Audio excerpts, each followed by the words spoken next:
नमस्कार, स्वागत है आप सभी का डीडी न्यूज़ के इस खास बुलेटिन एक्सप्रेस 100 में, जहां हम आपके लिए लेकर आते हैं राजनीति, मनोरंजन, देश, दुनिया, खेल और व्यापार जगत की सभी बड़ी खबरों को एक्सप्रेस यानी फटाफट अंदाज में। मैं हूं चंद्रशेखर जोशी। तो आइए शुरू करते हैं तेज खबरों का सिलसिला। लोकसभा चुनाव को लेकर प्रचार जोरों पर है। प्रधानमंत्री नरेंद्र मोदी ने आंध्र प्रदेश के विजयवाड़ा में रोड शो किया। प्रधानमंत्री मोदी ने आंध्र प्रदेश में रैली भी की। उन्होंने प्रदेश के विकास के लिए टीडीपी भाजपा की एनडीए सरकार के लिए मतदान की अपील की।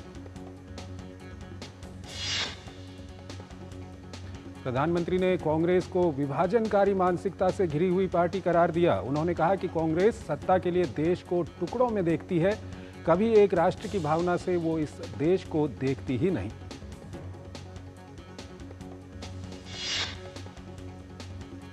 प्रधानमंत्री ने तेलंगाना के करीमनगर में जनसभा को संबोधित किया। उन्होंने कांग्रेस और बीआरएस पर परिवारवाद और तुष्टीकरण का आरोप लगाया।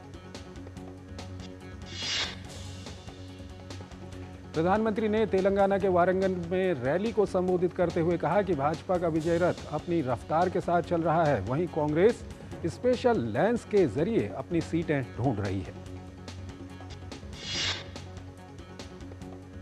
इसके अलावा प्रधानमंत्री ने कांग्रेस से ये सवाल भी पूछा कि आखिर क्यों अंबानी और अडानी का नाम जपना बंद किया है, इसके पीछे क्या साजिश है।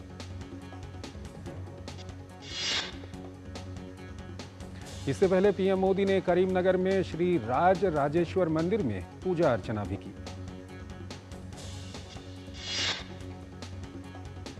लोकसभा चुनाव के बीच प्रधानमंत्री नरेंद्र मोदी ने आनंद बाजार पत्रिका को इंटरव्यू दिया। पीएम ने कहा कि पश्चिम बंगाल में उद्योगों में गिरावट का मुख्य कारण टीएमसी का विकास विरोधी रवैया जिम्मेदार है। प्रधानमंत्री नरेंद्र मोदी ने कांग्रेस के घोषणा पत्र को सांप्रदायिकता और मुस्लिम लीग से प्रेरित बताया।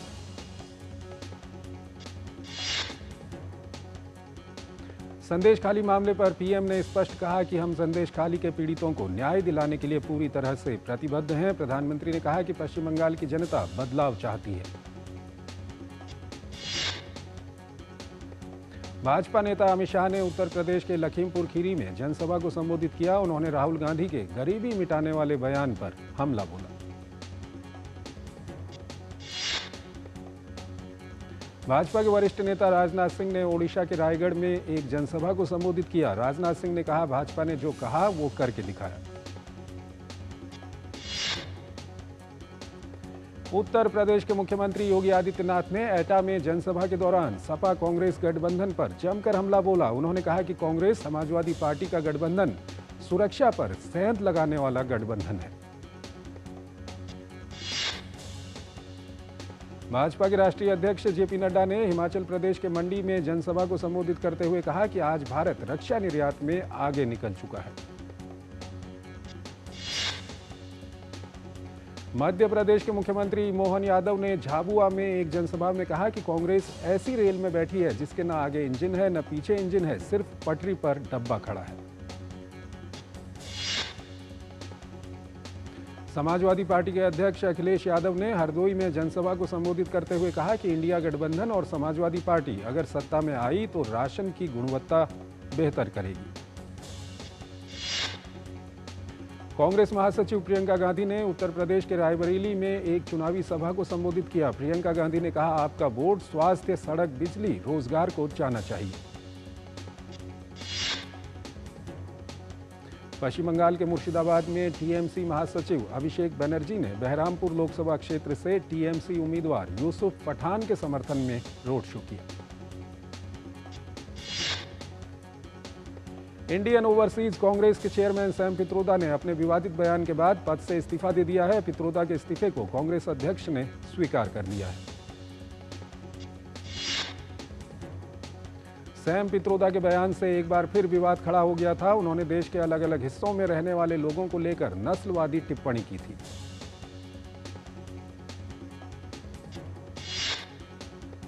एक छोटा सा ब्रेक लेते हैं यहां पर। बेटा कहता है, पापा बीमा ले लिया होता तो आज हो जाता ऑपरेशन। अब हमें कौन बीमा देगा 70 के बाद। तुम लोगों ने सुना नहीं? 70 साल से ऊपर के सभी वरिष्ठ नागरिकों को 5 लाख तक का इलाज मुफ्त में मिल गया, समझो। बस वोट के दिन पोलिंग बूथ पे जाओ और कमल का बटन दबाओ, मोदी को फिर से लाओ। कमल का बटन दबाएं, भाजपा को जिताएं। गोल्डी छोले मसाले, जहाँ जाए रिश्ते बनाए, जहाँ जाए रिश्ते बनाए, गोल्डी मसाले। तेरी होने वाली मदर इन लॉ कुछ ज्यादा ही ट्रेडिशनल है। ट्रेडिशनल लोग ज्यादा इमोशनल होते हैं। तो भाई साहब अब कोई किसी की लाइफ में आग नहीं लगा पाएगा। समर कूल, जो हर दिल करे कबूल। सर, आप किस एज में रिटायर हुए थे? 39। सोच रहा था काश मेरी भी रिटायर्ड लाइफ आप जैसी हो। उसके लिए मैदान में उतरना पड़ेगा। उतरूंगा ना सर। अरे भाई यहाँ नहीं, म्यूचुअल फंड्स के मैदान में। Mutual funds? हर महीने इन्वेस्ट करो, फ्यूचर की तैयारी करो। करोड़ों लोग इन्वेस्ट कर रहे हैं और देश के साथ आगे बढ़ रहे हैं। सही है सर। तो आ जाओ मैदान में। म्यूचुअल फंड निवेश बाजार जोखिमों के अधीन है। योजना से जुड़े सभी दस्तावेजों को ध्यान से पढ़ें। यकीन है खुद पर है नाज। सुनती हूँ अपने मन की आवाज। कभी शर्मीली तो कभी हूँ जाबाज। रुकना मेरी आदत नहीं, थमना मेरी चाहत नहीं। मैं हूँ नारी, यही मेरा अंदाज। हर जिम्मेदारी मैं बखूबी निभाती हूँ। वोट दे, प्राउड वोटर कहलाऊंगी।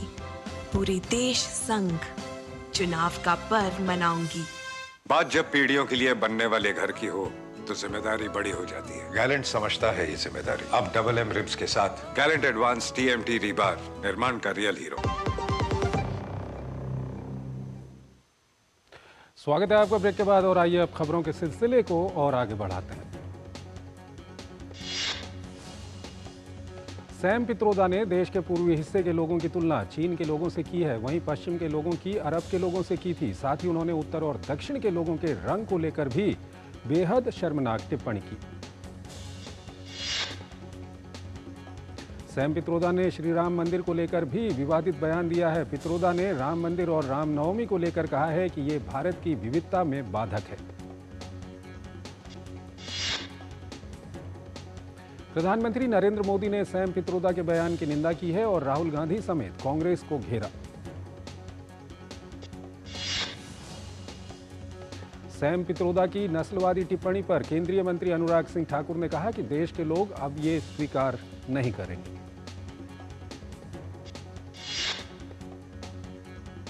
वित्त मंत्री निर्मला सीतारमण ने भी सैम पित्रोदा के बयान को लेकर जोरदार विरोध दर्ज कराया है। उन्होंने इंडी गठबंधन पर हमला बोला। केंद्रीय मंत्री स्मृति ईरानी ने सैम पित्रोदा के बयान की निंदा की। उन्होंने कहा कि कांग्रेस इस देश को बांटने का काम कर रही है। मंडी से भाजपा उम्मीदवार कंगना रनौत ने कहा है कि कांग्रेस हमेशा भारत को टुकड़ों में देखती है और इसलिए उनकी पार्टी टुकड़े टुकड़े गैंग से भरी है। सैम पित्रोदा के विवादित बयान पर भाजपा ने कांग्रेस पर जमकर हमला बोला। भाजपा प्रवक्ता सुधांशु त्रिवेदी ने कहा कि कांग्रेस के चेहरे से नकाब उतरता चला जा रहा है। तमिलनाडु के भाजपा अध्यक्ष अन्नामलाई ने सैम पित्रोदा के बयान पर कड़ी प्रतिक्रिया दी है। उन्होंने बयान को निंदनीय बताया। मेघालय के मुख्यमंत्री कॉनराड के संगमा ने सैम पित्रोदा के बयान को बेहद दुर्भाग्यपूर्ण बताया। उन्होंने कहा कि इससे उत्तर पूर्व और देश के अन्य हिस्सों के लोगों की भावनाओं को ठेस पहुंची है। पूर्व कांग्रेस नेता आचार्य प्रमोद कृष्णम ने सैम पित्रोदा के बयान पर कहा कि वो वही बोलते हैं जो राहुल गांधी चाहते हैं। कांग्रेस पार्टी ने सैम पित्रोदा के विवादित बयान से खुद को अलग किया है। कांग्रेस महासचिव जयराम रमेश ने कहा है कि ये बातें सबसे दुर्भाग्यपूर्ण और अस्वीकार्य हैं। कांग्रेस इससे खुद को अलग करती है। हरियाणा में भाजपा सरकार के अल्पमत में आने और सरकार की अस्थिरता की खबरों को हरियाणा विधानसभा स्पीकर ज्ञानचंद गुप्ता ने सिरे से खारिज कर दिया है। उन्होंने कहा कि भाजपा की सरकार स्थिर है और उसे कोई खतरा नहीं है। कांग्रेस नेता दीपेंद्र सिंह हुड्डा ने कहा है कि हरियाणा में भाजपा की सरकार अल्पमत में आ चुकी है। हरियाणा के पूर्व मुख्यमंत्री और भाजपा के वरिष्ठ नेता मनोहर लाल ने 3 निर्दलीय विधायकों के समर्थन वापस लेने पर प्रतिक्रिया देते हुए कहा कि इससे हरियाणा में भाजपा की सरकार पर कोई फर्क नहीं पड़ेगा। उत्तराखंड के जंगलों में लगी आग के मामले पर सुप्रीम कोर्ट ने चिंता जताई है। कोर्ट ने कहा है कि कृत्रिम बारिश उपाय नहीं है, इस पर पूरी तरह से काबू पाने के लिए कदम उठाने होंगे। मामले में 15 मई को अगली सुनवाई होगी।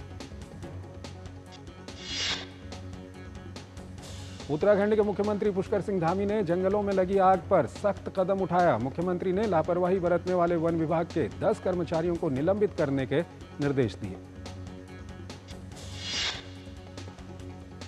उत्तराखंड के मुख्यमंत्री ने सभी सचिवों को निर्देश दिया कि संबंधित जिलों में जाकर आग से प्रभावित क्षेत्रों का स्थलीय निरीक्षण करें और प्रभावी कदम उठाएं। चारधाम यात्रा के लिए उत्तराखंड के मुख्यमंत्री पुष्कर सिंह धामी ने समीक्षा बैठक की। पुष्कर सिंह धामी ने कहा, यात्रा के लिए हर तरह के प्रबंध किए गए हैं।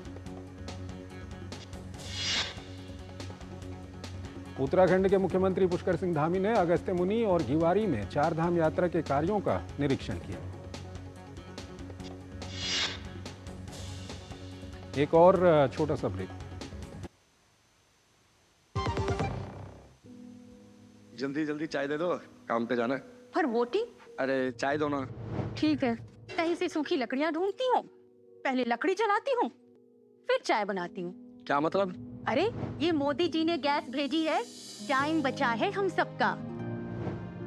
उसी टाइम में से थोड़ा वक्त निकालकर वोट करने जाते हैं, मोदी जी को ले आते हैं। कमल का बटन दबाएं, भाजपा को जिताएं।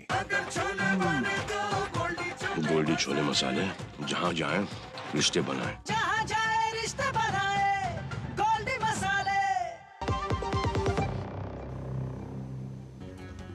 स्वागत है आपका ब्रेक के बाद और आइए अब खबरों के सिलसिले को और आगे बढ़ाते हैं। पश्चिम बंगाल के मामलों में सीबीआई की तरफ से एफआईआर दर्ज होने के खिलाफ राज्य सरकार की याचिका पर सुप्रीम कोर्ट ने फैसला सुरक्षित रखा। जेडीएस नेता एचडी रेवन्ना को 14 मई तक न्यायिक हिरासत में भेज दिया गया है। अपहरण के एक मामले में एसआईटी ने उन्हें 4 मई को गिरफ्तार किया था। दिल्ली हाईकोर्ट ने मुख्यमंत्री अरविंद केजरीवाल के खिलाफ मीडिया रिपोर्टिंग पर बैन को लेकर दायर याचिका खारिज की। आबकारी नीति मामले में मनीष सिसोदिया की जमानत याचिका पर दिल्ली हाईकोर्ट ने सीबीआई और ईडी को जवाब दाखिल करने के लिए दिया 4 दिन का समय। सोमवार को होगी अगली सुनवाई। केरल के राज्यपाल आरिफ मोहम्मद खान ने अयोध्या में रामलला के दर्शन किए। श्री राम जन्मभूमि तीर्थ क्षेत्र ट्रस्ट के महामंत्री चंपत राय ने उनको श्री रामचरितमानस भेंट किया।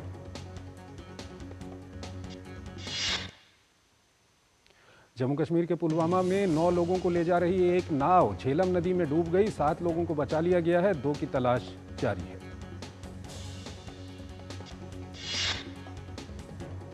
बीजेपी की केंद्रीय चुनाव समिति ने आगामी तेलंगाना के स्नातक निर्वाचन क्षेत्र की विधान परिषद के द्विवार्षिक उपचुनाव के लिए अपने उम्मीदवार की घोषणा की।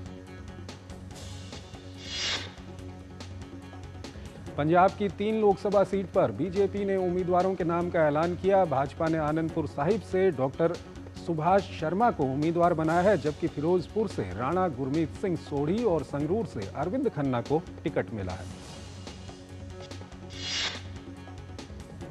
भारत में मुस्लिम और हिंदू जनसंख्या को लेकर बड़ा खुलासा हुआ है। प्रधानमंत्री आर्थिक सलाहकार परिषद की रिपोर्ट के मुताबिक भारत में 1950 से 2015 तक 65 सालों के अंतराल में बहुसंख्यक हिंदुओं की आबादी में बड़ी गिरावट दर्ज की गई। केरल में वेस्ट नाइल बुखार के कारण राज्य के 3 जिलों में राज्य स्वास्थ्य विभाग ने अलर्ट जारी किया है। केरल में वेस्ट नाइल बुखार के 5 मामले सामने आ चुके हैं। हफ्ते के तीसरे कारोबारी दिन शेयर बाजार में गिरावट दर्ज की गई। सेंसेक्स 45 अंक की गिरावट के साथ 73,466 के स्तर पर बंद हुआ। वहीं दूसरी तरफ निफ्टी बिना किसी उतार चढ़ाव के 22,306 के स्तर पर बंद हुआ। भारतीय शेयर बाजार इस महीने 18 मई यानी शनिवार को भी खुला रहेगा। छुट्टी के दिन बाजार खोलने की वजह डिजास्टर रिकवरी वेबसाइट को टेस्ट करना है।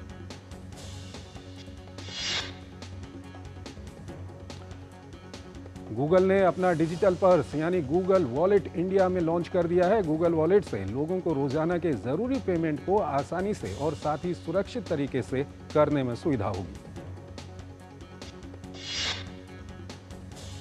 भारत और ताइवान आपसी सहयोग से लगातार निवेश और तकनीक साझा कर रहे हैं, जिससे भारत और ताइवान के बीच व्यापार 25 अरब डॉलर तक पहुंच सकता है। अक्षय तृतीया से पहले सोने चांदी की कीमत में बढ़त देखने को मिली है। India Boolean and jewellers association के अनुसार 10 ग्राम 24 कैरेट सोना 57 रुपये महंगा होकर 71,725 रुपये पर पहुंच गया है। वहीं चांदी की कीमत में आज 2 रुपये की बढ़त रही। Two wheeler company hero MotoCorp का 2024 की चौथी तिमाही में मुनाफा सालाना आधार पर 18% बढ़कर 1016.05 करोड़ रुपये हो गया है। एक साल पहले की समान तिमाही में कंपनी ने 859 करोड़ रुपए का स्टैंड अलोन नेट प्रॉफिट दर्ज किया था। नागरिक उड्डयन मंत्रालय के आंकड़ों के अनुसार औसत दैनिक घरेलू हवाई यातायात में अप्रैल महीने में 1.6% की वृद्धि हुई, जो 4,42,783 तक पहुंच गई है। वहीं भारत से आने जाने वाले औसत अंतर्राष्ट्रीय हवाई यातायात में भी 0.88% की वृद्धि देखी गई और ये 1,97,782 हो गई है। आज से 2 इनिशियल पब्लिक ऑफर यानी आईपीओ, टीबीओ, टेक लिमिटेड और आधार हाउसिंग फाइनेंस ओपन हो गए हैं। इसमें 10 मई तक निवेश का मौका है।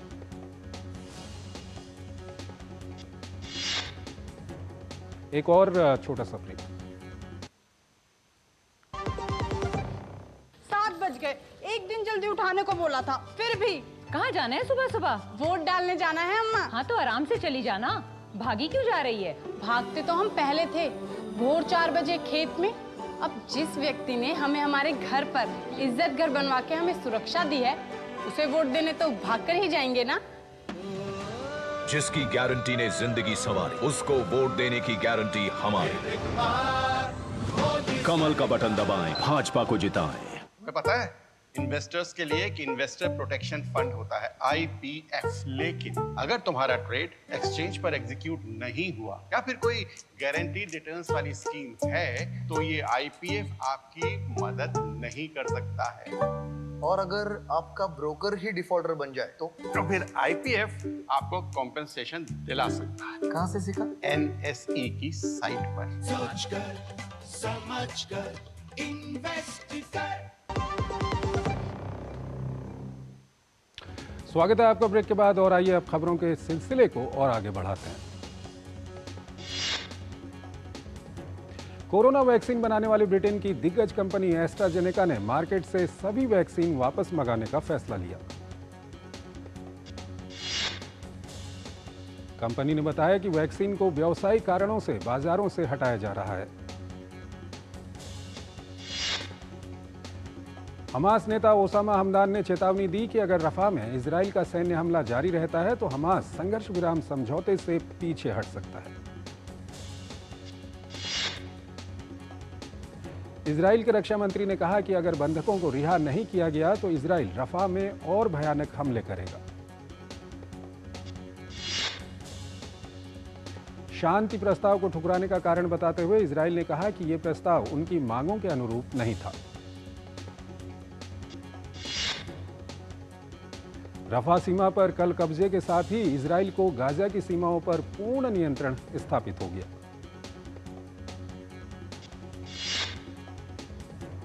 रूस ने यूक्रेन पर मंगलवार की रात जोरदार हमला बोला। हमले में कई लोगों के घायल होने के साथ रिहायशी इलाकों और दर्जनों बुनियादी संरचनाओं को भारी नुकसान पहुंचा। रूसी सेना ने सैन्य ठिकानों और ऊर्जा केंद्रों को निशाना बनाने का दावा किया। मॉस्को ने हमले को कीव द्वारा रूसी ऊर्जा सुविधाओं को नुकसान पहुंचाने के प्रयास का जवाब बताया है। इससे पहले यूक्रेनी सेना ने रूस के एक तेल भंडारण डिपो को निशाना बनाया, जिसके बाद इसमें आग भड़क उठी।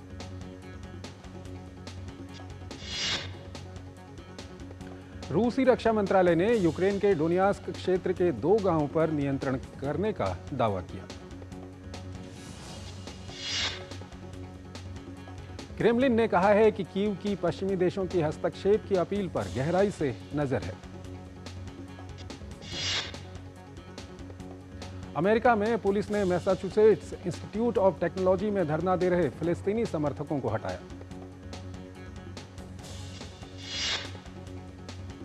ब्राजील में तेज बारिश के कारण मरने वालों की संख्या 90 हो गई है। 130 लोग लापता हैं।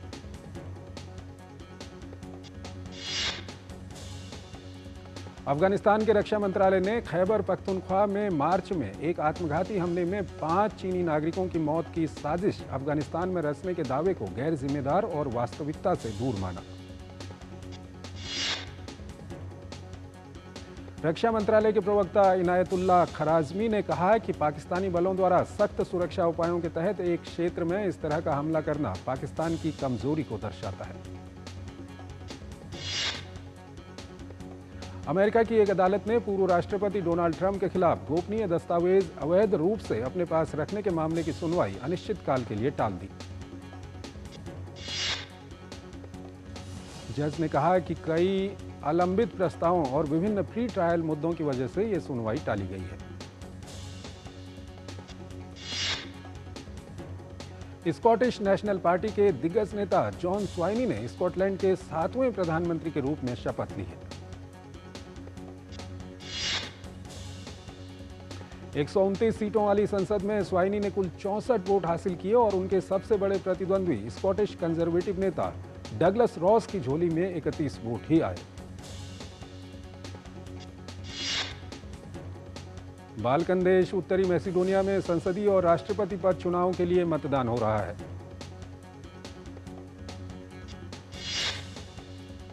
एक और छोटा सा ब्रेक।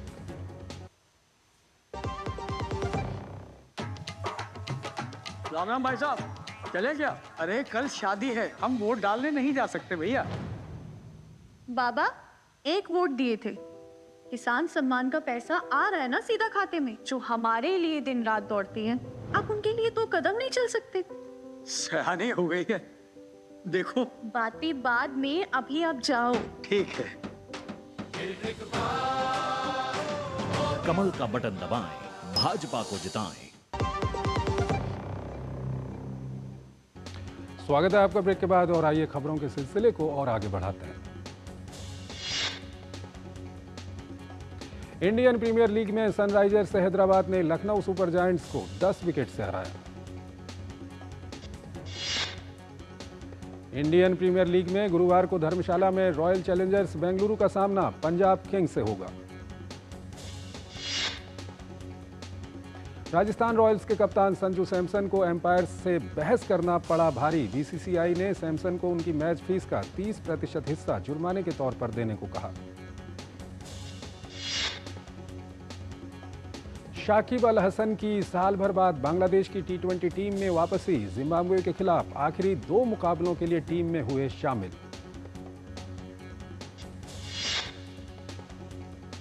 दिल्ली यूनिवर्सिटी में रन फॉर विकसित भारत रेस का आयोजन हुआ।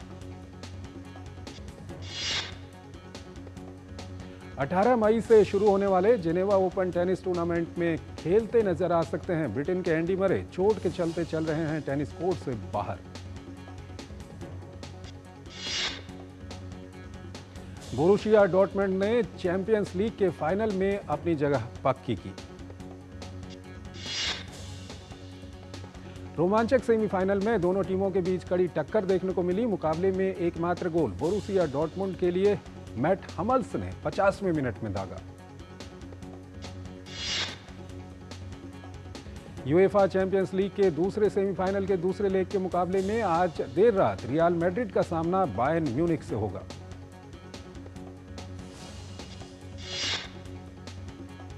मुकाबले से पहले बायर्न म्यूनिख के कोच थॉमस टुचेल ने कहा, खिलाड़ियों को रियल मैड्रिड जैसे क्लब के खिलाफ खेलते हुए हौसले को रखना होगा बुलंद। वहीं रियल मैड्रिड के कोच कार्लो एंचिलोटी ने कहा कि टीम को घरेलू परिस्थितियों में खेलने का मिलेगा फायदा। सऊदी लीग में अल हिलाल ने अल अहली को 2-1 से हरा दिया।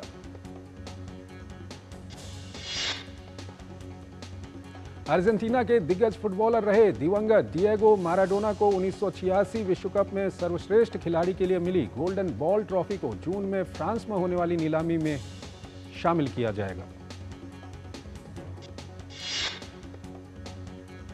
पंजाबी स्टार एमी विर्क और सोनम बाजवा की अपकमिंग क्रॉस कल्चरल फिल्म कुड़ी हरियाणे वाली दी 14 जून को होगी रिलीज।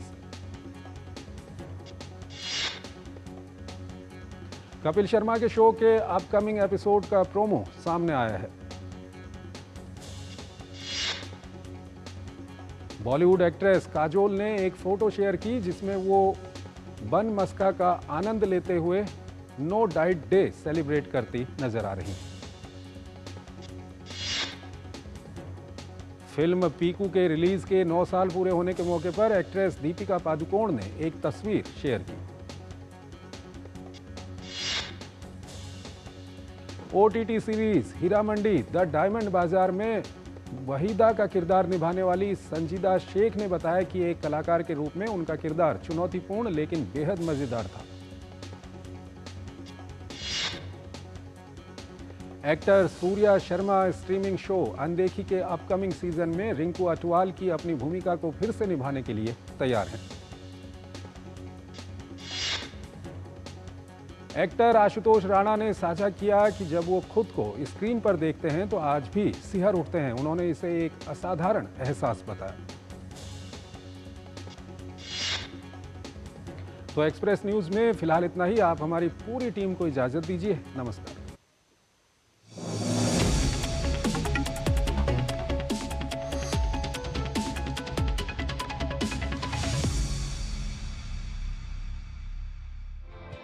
हमेशा की तरह मतदाता की पहचान